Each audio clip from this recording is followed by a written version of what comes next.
Sister. சந்தோஷமா இருக்கிறீங்களா? Sure. மிக சந்தோஷமா இருக்கிறேன். இந்த மாதிரி சுத்தமான தமிழை கேட்டு ரொம்ப நாள் ஆச்சு. எல்லாரும் ரொம்ப சந்தோஷப்படுவாங்க சுத்தமான தமிழை கேட்கறதுக்கு. ஸோ இன்னைக்கு நம்ம வந்து பரிசுத்த வேதாகமம், பைபிள், பழைய ஏற்பாடு, எஸ்தர் அதிகாரம் பார்க்க போறோம். இது வந்து ரொம்ப ஒரு நாவல் படிக்கிற மாதிரியும் இருக்கும். அதுக்குள்ள ஒரு ஒரு இதுலயும் வந்து அவ்வளவு சூப்பரான மெசேஜ் இருக்கும். ஒரு சின்ன குறிப்பாக இன்னைக்கு நிறைய டைவர்ஸ் நடக்கிறதுக்கு என்ன காரணமாக ஒன்று சொல்லப்படுதோ அந்த விஷயம் அப்பவே பைபிள்ல வெளிப்பட்டு இருக்குது அப்படிங்கறது ஆச்சரியமா இருக்கும். இதுல என்ன நடக்குன்னா, ஒரு ராஜா இருக்கிறாரு. அவருடைய பேர் வந்து அகாஸ்வேரு. 127 நாட்டுக்கு, இந்தியாவில இருந்து எத்தியோப்பியா வரைக்கும் உள்ள 127 நாட்டுக்கு ராஜாவா இருக்கிறாரு அவரு. அப்படி இருக்கும் பொழுது என்ன ஆகுது அப்படின்னா, அவர் எவ்வளவு பெரிய பவர்ல இருப்பாருன்னு யோசிச்சு பாருங்க. இத்தனை நாட்டு தன் கண்ட்ரோல்ல இருக்குதுன்னா ஒரு பிரிட்டிஷ் மாதிரி. ஏன்னா இதுல இருக்கிறது எதுவுமே நிஜத்தில் நடந்தது கிடையாது, நடந்ததா நினைக்கிறாங்க. ஆனா இந்த மாதிரி நடந்த காலம்னு பாத்தீங்கன்னா நீங்க பிரிட்டிஷ எடுத்துக்கலாம். இல்ல அவங்க நமக்கு தெரிஞ்சு அவங்க அப்படி இருந்தாங்க. அதுக்கு முன்னாடி வேற யாராவது கூட அப்படி இருந்திருக்கலாம். ஸோ அப்படி இருக்கும் பொழுது அவர் சிம்மாசனத்துல இருக்கிறாரு. ஒரு ஒரு குறிப்பிட்ட வருடம் முடிவு அடைஞ்சதுனால மூணாவது வருஷம் முடிவை வந்து கொண்டாடுறாரு. சுத்தி இருக்கிற ராஜாக்கள், சிற்றரசர்கள் எல்லாரையும் கூப்பிட்டு விருந்து வைக்கிறார். அப்ப வந்து இந்த திராட்சை ரசம், ஒயின் குடிக்கும்போது அப்படியே புத்தி பேதலிக்கும் இல்லையா? அந்த நேரம் தன்னை பற்றி சுய தம்பட்டம், நான் யாரு தெரியுமா அப்படிலாம் சொல்லுவாங்க. ராஜா கேட்க தேவையில்லை இல்லையா? அப்ப வந்து அவர் என்ன சொல்றாரு, நல்லா எல்லாருக்கும் உங்க இஷ்டத்துக்கு சாப்பிடுங்க, 7 நாள் விருந்து வச்சிருக்கிறார். அப்ப என்ன ஆகுது அப்படின்னா, அந்த இடம் எப்படி இருக்கிறதெல்லாம் சொல்றாங்க. குறிப்பா இப்ப துபாய் போன்ற முஸ்லிம் நாடுகள்ல வந்து பார்க்கலாம், அப்படியே சொர்க்கத்திலே இருக்கிற மாதிரி இருக்குதுன்னு எல்லாமே. ஸோ இங்கேயே அப்படி இருக்குன்னா ஒரிஜினல் சொர்க்கம் எப்படி இருக்கும் இல்லையா? ஸோ அந்த மாதிரி இது இருக்குது. அப்ப என்ன ஆகுதுன்னா, இவர் ஒரு டைமுக்கு பிறகு இவருடைய மனைவி ராணி, அவங்க வந்து வஸ்தி அப்படிங்கிற பேரு, அவங்க பெண்களுக்கு அந்த மாதிரி விருந்து வைக்கிறாங்க. தனியா அரண்மனையில வேலை செய்யற எல்லா பெண்களுக்கும் விருந்து வைக்கிறாங்க. 3வது வருஷம் கம்ப்ளீட் ஆனதுனால. இப்ப 7வது நாள் அந்த திராட்சை ரசம் போதை ஃபுல்லா இருக்கும் பொழுது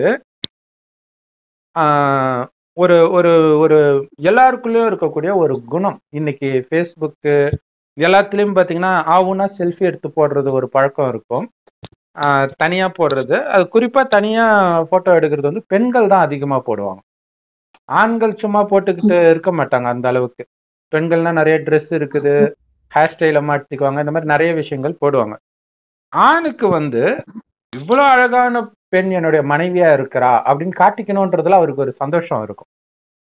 அந்த மாதிரி இவனும் என்னுடைய மனைவி எவ்வளவு அழகுன்றதை இவங்க பார்க்கணும் அப்படிங்கிறதுக்காக அவளை வந்து அந்த ராஜ உடையில ராஜ கிரீடம் தரித்தவளா அழிச்சிட்டு வாங்க, கிரீடத்தோட அழிச்சிட்டு வாங்க அப்படின்னு கூப்பிடுறாங்க.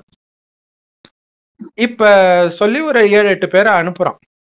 அனுப்பும்போது அவன் நான் வரமாட்டேன்னு சொல்றான். ஸோ இந்த விஷயம் பாத்தீங்கன்னா திட்டத்திட்ட அந்த நம்ம அது பேர் என்ன, மகாபாரதத்துல வந்து திரௌபதி அந்த மாதிரி தானே சபைக்கு அழைச்சிட்டு வர சொல்றாங்க. அப்ப அழைச்சிட்டு வர சொல்லும்போது நான் வரமாட்டேன்னு சொல்றான் இல்லையா? இதே சம்பவம் மாதிரியே தான் இருக்குது, ஆனா கொஞ்சம் டிஃபரன்ஸ் வந்து அவளும் வரமாட்டேன்னு தான் சொல்றான்.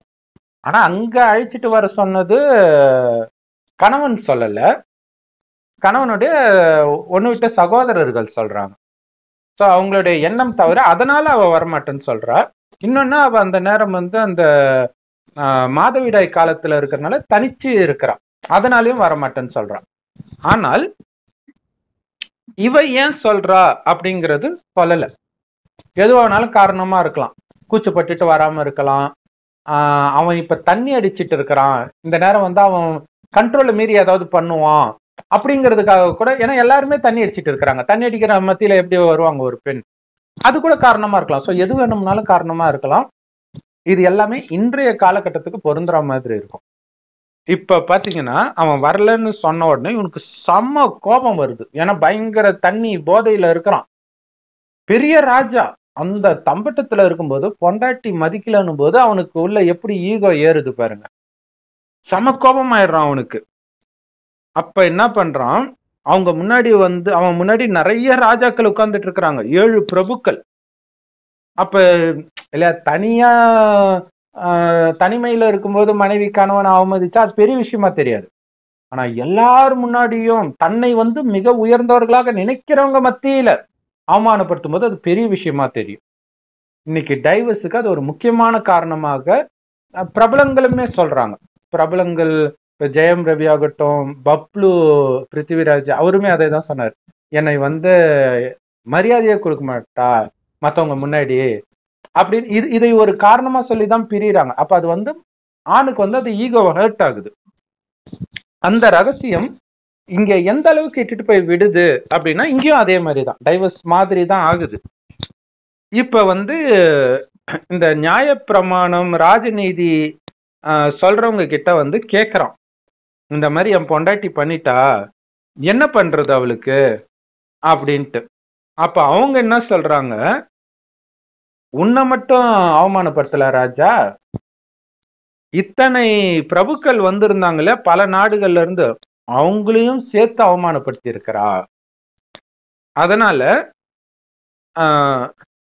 இன்னைக்கு என்ன ஆகும்னா, இந்த மாதிரி ராஜா கூப்பிட்டாரு, ராணி வரல அப்படிங்கிற செய்தி எல்லா நாட்டுக்கும் போயிடும். ஏன்னா எல்லாரும் வந்திருக்கிறாங்க. அப்ப எந்த ராஜா கூப்பிட்டாலும் எந்த ராணியும் வரமாட்டாங்க. பொதுமக்கள் கிட்ட போச்சுன்னா எந்த கணவன் கூப்பிட்டாலும் மனைவி கண்டுக்க மாட்டாங்க. கணவன் சொல்றதை சட்டை பண்ண மாட்டாங்க. பாருங்களா, அவ சொன்னதுக்கு எது வேணாலும் காரணமா இருந்திருக்கலாம். ஆனா அதோடைய எஃபெக்ட் எப்படி வருது பாருங்க. அதை நம்ம உணர மாட்டோம். அதுதான் பெரிய விஷயம். அந்த நேரம் நமக்கு சாதாரண விஷயமாக தெரிஞ்சிருக்கும். இந்த டைவர்ஸுக்கு சொல்ற காரணங்களா இருக்கட்டும், அந்த சொத்து பிரச்சனைக்கு வரக்கூடிய காரணங்கள், அப்பா அம்மா வந்து ஒரு முடிவு எடுப்பாங்களே இவனுக்குதான்றது, அது வந்து உண்மையிலே நான் அந்த பாதிக்கப்படுறவன் அவன் பண்ணதை இவங்க தப்பா எடுத்துக்கிட்டு நான் சொத்திலே கை வைப்பாங்கன்றது அவனுக்கே தெரியாது. நம்ம அப்பா அம்மா தானே அப்படின்னு நினைச்சிட்டு பழகி இருப்பான். ஆனா இதை ஒரு விஷயமாக அவங்க மைண்டுக்குள்ள ஓடிட்டு இருப்பான். இப்ப எவ்வளவு கவனமா இருக்கணும். கடவுள் சொல்றாரு இல்லையா நமக்கு பிரம்மகுமாரிகள் மூலமா, ஒரு வார்த்தை கூட மற்றவர்களுக்கு துக்கம் கொடுக்க கூடாதுன்னு பார்த்து பார்த்து பேசுங்க. கலியுகத்துல எல்லாம் அவ்வளவு பலகீனமா இருக்கிறாங்க. எது யாரை எப்படி ட்ரிகர் பண்ணுன்னே சொல்ல முடியாது. சோ அந்த மாதிரி இங்க ஆகி அவ ஒருத்தி பண்ணது எல்லா ராஜாக்களுக்கும் என்ன செய்தி அனுப்புறாங்க அப்படின்னா, அந்தந்த நாட்டு பாஷையில ஒரு குடும்பத்துக்கு தலைவன் ஆண் தான், அவ சொல்படிதான் கணவன் மனைவி கேட்கணும், வீட்டுக்கு அதிகாரி ஆணாகத்தான் இருக்கணும் அப்படின்னு அனுப்புங்க அப்படின்னு சொல்றான். சோ பாருங்க, இது வந்து எல்லாரையும் வந்து பாதிக்கிற மாதிரி அது வரைக்கும் ஒரு அந்யோன்யமா இருந்தவங்க எப்படி வந்து ஒரு ஆணாதிக்கமா மாறுது பாருங்க. ஒரு சின்ன விஷயம் திடீர்னு ஒரு அகங்காரத்தை தூண்டி அப்போதுல இருந்து பாத்தீங்கன்னா ஆண் ஆதிக்கம்னு வர ஆரம்பிச்சிச்சு. நான் சொன்னா நீ கேட்கணும் அப்படிங்கிற மாதிரி வருது. இதோட விட்டா பரவாயில்ல, அவனுக்கு வந்து கோபம் தனியுது ராஜாவுக்கு கொஞ்ச நாள் கழிச்சு. அப்ப நினைச்சு பாக்குறோம், என்ன நடந்துச்சு, நம்ம கொஞ்சம் ஓவரா ரியாக்ட் பண்ணிட்டோமா, இப்படி எல்லாம் யோசிக்கிறான். இதோட விட்டு இருந்தா பரவாயில்ல. இப்ப என்ன நடக்குது அப்படின்னா, கூட இருக்கிற வேலைக்காரங்க இருக்கிறாங்க இல்லையா, அவங்க ராஜாவுக்கு ஏத்தி விடுறாங்க. ராஜா, உங்க இது வந்து அவ ரொம்ப அழகா இருக்கிற திமிர்ல தானே அப்படி பண்ணா, உங்களுடைய மனைவி அவளை விட அழகான பொண்ணு நீங்க கல்யாணம் பண்ணோம், ஊர்ல இருக்கிற எல்லா கன்னி பெண்களையும் நாங்க கூப்பிட்டுட்டு வரோம், நீங்க செலக்ட் பண்ணுங்க அப்படின்னு சொல்றான். இவனுக்கு இது நல்லா பிடிச்சிருக்குது. சரி அப்படின்னு சொல்லிடுறான். ஸோ எல்லாரையும் போய் அழைச்சிட்டு வந்து அவங்களுக்கு ஒரு 12 மாசம் அதற்கேற்ற நறுமணம் மிக்க ஏதோ வாசனை திரவியங்கள் அந்த அழகு பண்ணிக்கிறதுக்கு ஏதோ பண்ணி அவங்க மாத்துவாங்க போல இருக்கு. 12 மாசம் ரெடி பண்ணுவாங்க போல இருக்கு. ஸோ அப்ப ஒவ்வொரு பெண்ணா வராங்க. ஸோ ராஜாவுக்கு யாரும் பிடிக்கல.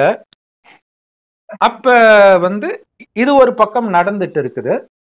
ஸோ இதை வந்து நம்ம அப்புறம் அடுத்த வீடியோல கூட பார்க்கலாம். ஏன்னா இங்க மெசேஜ் என்னன்னா, எதுக்காக இன்னொருத்தரை கல்யாணம் பண்ண சொல்றாங்கன்னா, அவ இடத்துல அவளை விட உத்தமையான இன்னொரு பொண்ணை வைங்கன்னு முதல்ல சொன்னாங்க.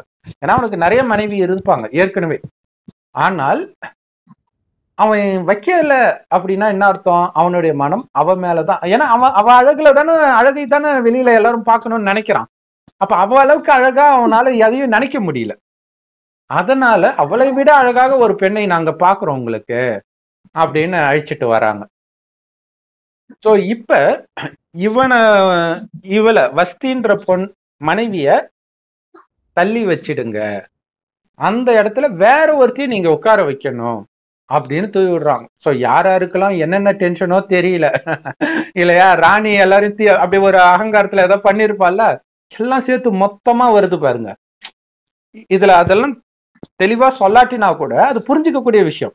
ஏற்கனவே காண்டில இருக்கிறாங்க ராணியில, இல்லாட்டினா எதுக்கு இப்படி பண்ண போறாங்க இல்லையா? சோ இதை பற்றி நீங்க என்ன நினைக்கிறீங்க சிஸ்டர்? இந்த கதையில என்னென்னலாம் உங்களுக்கு தோணுது?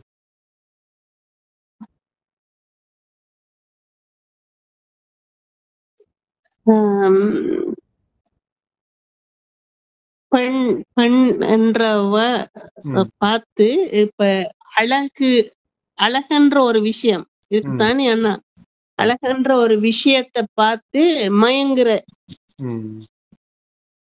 தன்மை ஆண்களுக்கு இப்ப அந்த தன்மை ஒன்று இருக்குது.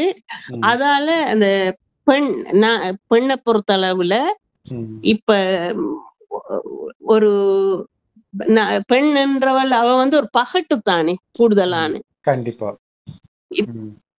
ஒரு ஒரு ஒரு மியூசிக் ஒரு இடத்த கூட எடுத்து பாருங்க, அந்த இடத்துல கூட ஆண்கள் வந்து ஒரு பகபக்தியோட தான் இருப்பாங்க உடைகள் எல்லாம். இப்ப பெண் என்றவ மறைக்கக்கூடிய எல்லாத்தையும் அவங்க வந்து திறந்து கொண்டுதான் இருப்பாங்க. அப்படியான ஒரு இடத்துல வந்து தூண்டிக்கப்படுற ஆணும் இருப்பான், தூண்டிக்கப்படாத ஆணும் இருப்பான். கண்டிப்பா. விளங்குதா? அப்ப அதே அப்படியான இந்த உலகம் வந்து கூடுதலான இந்த விகார இதுகளுக்கு போறதுக்கு காரணமே இந்த செயல்தான். பெண்கள் வந்து மறைக்கக்கூடிய விஷயம், உடைகளால மறைக்கக்கூடியதெல்லாம் திறந்து கொண்டு மறைக்காம இருக்கிறதாலையும் தாங்களாகவே வந்து விபத்தை வந்து சந்திச்சு கொள்றாங்க. கண்டிப்பா. இப்ப தாங்கள் இப்ப இது சிவரெண்டு தெரிஞ்சு நான் போய் மோதிக்கொண்டது நான் தான். விளங்குதா? ஒரு வாகனம் வருது, நானும் ஒரு வாகனத்துல போறேன்டா, அதுக்கு நாங்க வந்து சைட் கொடுக்கத்தானே வேணும். இப்ப நாங்க சைட் கொடுக்காம போனா அது வந்து மோதிக்கொண்டு விபத்துக்குத்தான் நாளாகும். அதான் அறிவின் மூலமாக நாங்க வந்து எப்படி இருக்க வேணும். இப்ப இறைவன் இப்ப இறைவன் மறை உருவமா இருக்கிறாரு.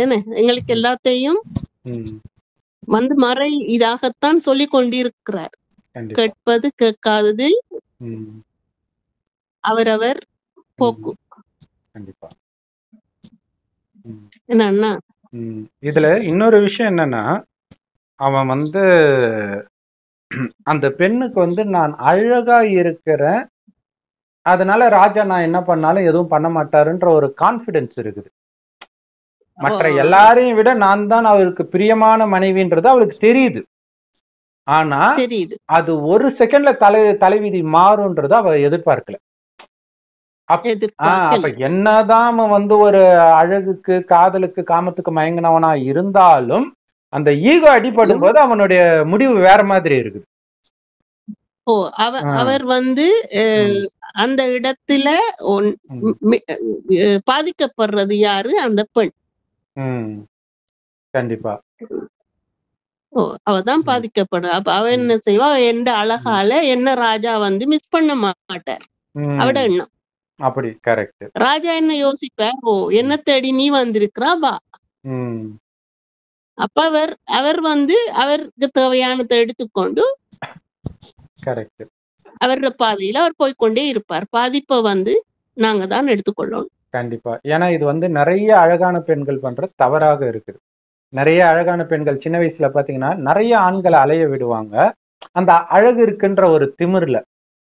அந்த மாதிரி ஆமா. நான் பார்த்திருக்கிறேன். ஒரு பொண்ணு வந்து ரொம்ப அழகா இருப்பாங்க, பயங்கர அழகு, பயங்கர கலரு. நிறைய பேர் துரத்தி துரத்தி லவ் பண்ணுவாங்க. இவங்க வந்து லவ் பண்றேன்னு சொல்ல மாட்டாங்க, பண்ணலன்னு சொல்ல மாட்டாங்க. அவங்களுக்கு அது பிடிச்சிருக்குது, அந்த மத்தவங்களுடைய அட்டென்ஷன் ம். நம்ம பக்கமே இருக்கிறது பிடிச்சிருக்குது. ஒரு டைமுக்கு அப்புறம் என்னாச்சு, அவங்களுக்கு ஒரு பயங்கரமான வியாதி வந்து படுத்த படுக்கையாகி முடியெல்லாம் கொட்டி சுகர் வந்து காலெல்லாம் எடுத்து எதுவுமே, அதாவது அவங்க டாய்லெட்டை கூட இன்னொருத்தர் அள்ளி போடுற நிலைமைக்கு ஆயிட்டாங்க. கல்யாணமே ம். இப்ப வந்து அவங்க கெஞ்சுறாங்க, நான் கூட காசு கொடுக்குறேன் யாராவது கல்யாணம் பண்ணிக்கோங்கன்ட்டு. ம். இப்ப பாருங்க அது எப்படி இருந்ததோ விதி எப்படி டக்குன்னு ஒரு, அப்ப கடவுள் நமக்கு இது ஒரு விதத்துல அகங்காரத்துக்கு ஈக்குவல் தானே அழகை பயன்படுத்துறது கூட. காசு இருக்குன்னு ஒரு அகங்காரம், உடம்பு தெம்பு இருக்குன்னு ஒரு அகங்காரம், பதவி இருக்குன்னு ஒரு அகங்காரம், அழகு இருக்குன்னு அகங்காரம், இதுவும் அகங்காரம் தான் இல்லையா? சோ அதற்கான தண்டனை இது வந்து குரான்ல அழகா இருக்கும். கடவுள் நினைத்தால் ஒரு வினாடியில மாத்திடுவார் எல்லாத்தையும். நாடினால் கொடுப்பார், நாடினால் எடுக்கவும் செய்வார். நமக்கு பிரம்மகுமாரிகள் மூலமாகவும் கடவுள் அதை தான் சொல்றார். நீங்க எனக்கு கொடுக்குறேன் அதனால நான் உங்களுக்கு பதவி கொடுத்துடுவேன்னு கேரண்டி கிடையாது, நான் நினைத்தால் அதை மாற்றுவேன். அதனால நீங்க கொடுக்குறன்ற உணர்வு இல்லாம கொடுக்கணும். நான் சேவை செய்தாலும் சரி, எது பண்ணாலுமே சரி, நான் செய்யறேன்ற எண்ணம் இருந்துச்சுன்னா அங்கே எல்லாம் முடிஞ்சு போச்சுன்ற. அதனாலதான் இங்கே ஏழையா இருக்கிறவங்க தான் சொர்க்கத்தில் பணக்காரனா ஆவாங்க. இங்க பணக்காரா இருக்கிறவங்களுக்கு அந்த பணக்கார போதை இருக்கும், அந்த போதையினால அவங்களால இறைவனை நினைக்கவே முடியாது. அதனாலதான் இயேசு சொல்லியிருப்பாரு, ஒரு அந்த துணி தைக்கிற ஊசியோடைய காதுக்குள்ள நூல் நுழைப்பாங்கல்ல, அதுக்குள்ள ஒட்டகத்தை கூட நுழைக்க முடியும், ஆனா சொர்க்கத்துக்குள்ள பணக்காரன் நுழைய முடியாது அப்படின்னு சொல்றாங்க. ஏன்னா அந்த பணத்தின் போதை, ஏன்னா இங்க எந்த போதையும் வெளி உலக போதை இல்லாட்டினாதான் கடவுள் போதையே வரும் இல்லையா? அதனாலதான் கடவுள் பைபிள்ல கூட பாத்தீங்கன்னா அந்த ஏழையா இருக்கிறவன் பரதேசியா இருக்கிறவன் பாக்கியவான்னு இருக்கும். ஏன்னா நமக்கு இழக்கிறதுக்கு எதுவும் இல்லை, நினைக்கிறதுக்கும் எதுவும் இல்லை. அப்ப நேரடியா புத்தி இறைவன் கிட்ட போய் நினைச்சுக்கும். என் இதுன்னு ஒண்ணு புடிச்சுக்கிட்டா தானே நீங்க அதை நினைக்கிறதுக்கு. இங்கதான் எதுவுமே இல்லையே நமக்கு அப்படின்னும் போது கடவுள் கிட்ட புத்தி இணையும். சோ இது எப்ப நம்ம மறக்கிறோம்னா, அந்த பணம் வரும்போது, பதவி வரும்போது, அழகு வரும்போது மறந்துடுறோம். இந்த தவறைத்தான் பைபிள்ல வந்து ஒவ்வொரு இடத்துலயும் சுட்டி காட்டிக்கிட்டே இருப்பாங்க. ஸோ எஸ்தர்ல போக போக இன்னும் நிறைய மெசேஜ் வரும். ஸோ இந்த மெசேஜ் வந்து குறிப்பாக பெண்களுக்கு அந்த அழகை வைத்து ஸ்கூல் படிக்கும்போது, காலேஜ் படிக்கும்போது பசங்களை அலைய விடுறது, அதுக்கப்புறம் கணவனை அடிமையாக்குறது, இதெல்லாம் இருக்கும்போது ஒரு டைம்ல அப்படியே அவங்க விதி மாறிடும். ஒரு செகண்ட் தான் டக்குன்னு மாறிடும் எல்லாமே. அழகு ஒரு செகண்ட்ல காணாம போயிடும்ல. ஒரு நோய் வந்துருச்சுனாலே முடிஞ்சு போச்சு. நிறைய அது மாதிரிலாம் யூடியூப்ல போடுறாங்க. ஒரு ஃபேமஸான நார்த் இந்தியா யூடியூபர் பாத்தீங்கன்னா, ஏதோ நாயை தேடி போகும்போது ஒரு ஆக்சிடென்ட் ஆயிடுச்சு, அவ்வளவுதான், அப்படியே படுத்த படுக்க ஆயிட்டாங்க. அந்த பொண்ணா இந்த பொண்ணு நினைக்கிற அளவுக்கு உருமாறிடுச்சு. ஒரு மாதிரி சுயநினைவே இல்லாம இப்படி இப்படி பெக்க பெக்கன்னு இருக்கிறாங்க. ஒரு செகண்ட்ல காலி பண்ணிடுது எல்லாத்தையுமே. அப்ப நம்ம எவ்வளவு பணிவு, ஏன்னா நம்ம கிட்ட ஒண்ணு வரும் பொழுது நம்மள அறியாமல் பணிவு போயிடுது, அகங்காரம் வந்துடுது. அது வந்தால் என்ன ஆகும் அப்படிங்கிற எச்சரிக்கை தான் இதுல உள்ள செய்தி. கடவுள் கொடுக்கிற செய்தி அதுதான், பணிவு தான் உங்களுக்கு பாதுகாப்பு கவசம் அப்படிங்கிறது. அப்படி இல்லைன்னா இப்ப இவளுடைய இடத்துக்கு அடுத்து வேற ஒரு பொண்ணு வரப்போறா. அதை வந்து அவதான் எஸ்தர், அதுதான் அந்த அதிகாரமே. அந்த எஸ்தர் வந்தப்புறம் என்னெல்லாம் ஆகுது அப்படிங்கிறத நம்ம அடுத்த வீடியோல பார்க்கலாம். நீங்க ஏதாவது சொல்ல விரும்புறீங்களா சிஸ்டர் இத கூட? சொல்ல சரி ஓகே, சரி ஓகே, அடுத்த வீடியோல பார்க்கலாம். ஓம் சாந்தி. ஓகே மேம், ஓம் சாந்தி.